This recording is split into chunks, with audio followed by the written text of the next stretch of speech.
దానియేలు గ్రంథము 9వ అధ్యాయము ఎడమ వైపు ఉందండి 740వ పేజీ. మాదీయుడగు అహష్వేరోషు యొక్క కుమారుడైన దర్యావేషు కల్దీయులపైన రాజాయను. అతని ఏలుబడిలో మొదటి సంవత్సరమందు దానియేలను నేను యెహోవా తన ప్రవక్తయగు ఇర్మియాకు సెలవిచ్చి తెలియజేసినట్టు యెరూషలేము పాడుగా ఉండవలసిన 70 సంవత్సరములు సంపూర్తి అవుచున్నవని గ్రంథము వలన గ్రహించితిని. 3వ వచనమండి. అంతటా నేను గోనెపట్ట కట్టుకొని ధూళే తలపైన వేసుకుని ఉపవాసముండి ప్రార్థనా విజ్ఞాపనములు చేయుటకే ప్రభువు దేవుని ఎదుట నా మనసును నిబ్బరము చేసుకుంటుని.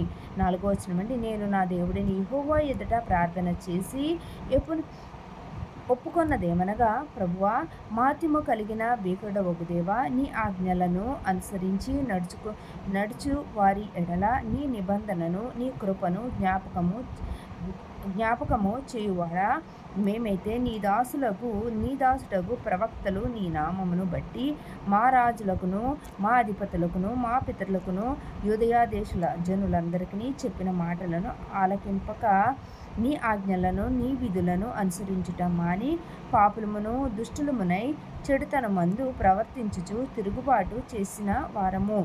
7వ వచనమండి. ప్రభువా, నీవే నీతిమంతుడవు, మేమైతే సిగ్గుచేత ముఖ వికారం పొందిన వారము. మేము నీ మీద తిరుగుబాటు చేసితిమి. దానిని బట్టి నీవు సకల దేశములకు మమ్మును తరిమితివి. యెరూషలేములోను యూదయ దేశములోను నివసించుచు స్వదేశములుగా ఉన్నవట్టియు పరదేశులుగా ఉన్నట్టియు ఇశ్రాయేలీయులందరికీ మాకును ఈ దినమున సిగ్గే తగియున్నది. 8వ వచనమండి. ప్రభువా, నీకు విరోధముగా పాపం చేసినందున మాకును మా రాజులకును మా అధిపతులకును మా పితరులకును ముఖము చిన్నబోనట్లుగా సిగ్గే తగియున్నది. 9వ వచనమండి. మేము మా దేవుడైన యెహోవాకు విరోధముగా తిరుగుబాటు చేసితిమి. అయితే ఆయన కృప క్షమాపణములు గల దేవుడనై ఉన్నాడు. కృపాక్షమాపణములు గల దేవుడై ఉన్నాడు. 10వ వచనమండి. ఆయన తన దాసులకు ప్రవక్తల ద్వారా మాకు ఆజ్ఞలు ఇచ్చి వాటిని అనుసరించి నడుచుకొనవలెనని సెలవిచ్చెను. కానీ మేము మా దేవుడిని యెహోవా మాట వినకపోతిమి. ఇశ్రాయేలు వారందరూ నీ ధర్మశాస్త్రమును అతిక్రమించి నీ మాట వినక తిరుగుబాటు చేసిరి. మేము పాపం చేసితిమి కనుక నేను నశించదనని నీవు నీ దాసుడకు మోషే ధర్మశాస్త్రమందు ప్రమాణము చేసినట్లు ఆ శాపమును మా మీద కుమ్మరించితివి. 12వ వచనమండి. యెరూషలేములో జరిగిన కీడు మరి ఏ దేశంలో జరగలేదు. ఆయన మా మీదికిని మా ఏలికలుగా ఉండు మా న్యాయాధిపతుల మీదికిని ఇంత గొప్ప కీడు రప్పించి తాను చెప్పిన మాటలు నెరవేర్చెను. 13వ వచనం నుండి. మోషే ధర్మశాస్త్రమందు వ్రాసిన కీడంతయు మాకు సంభవించినను మేము మా చెడు నడవడి మానకపోతిమి.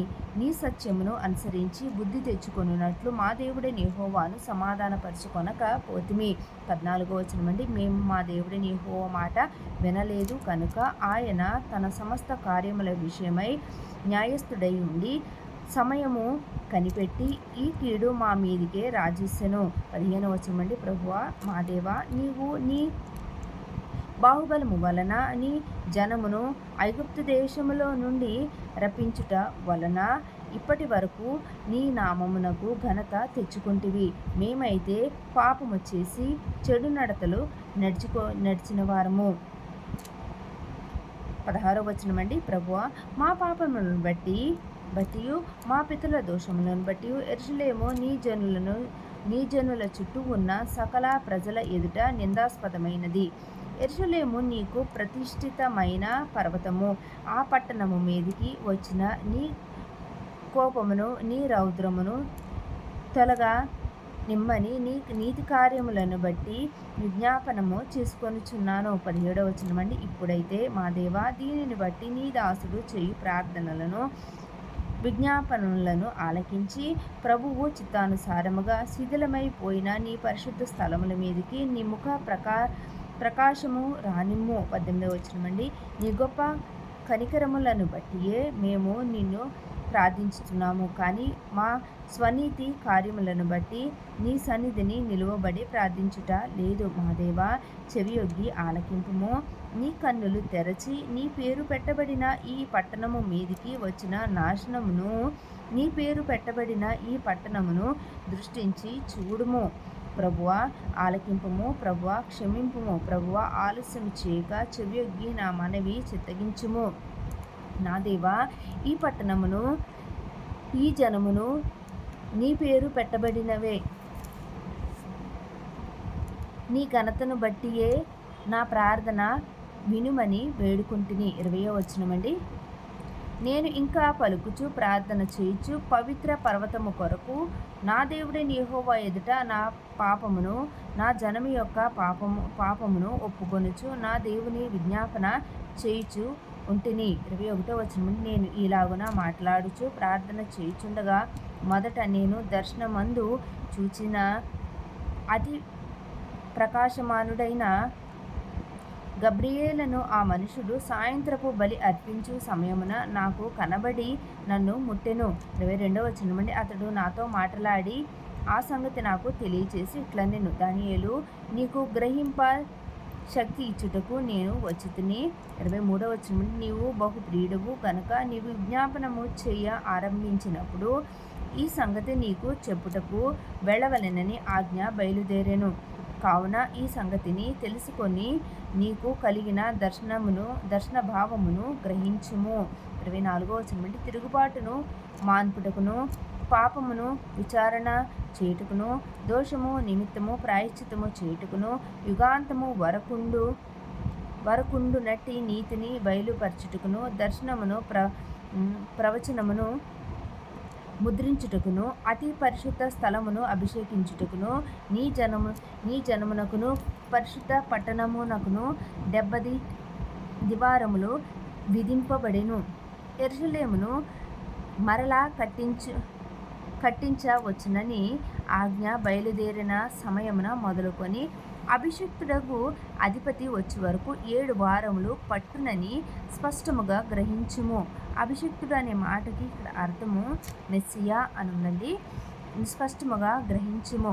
62 వారములు తొందరగల సమయములందు పట్టణపు రాచవీధులను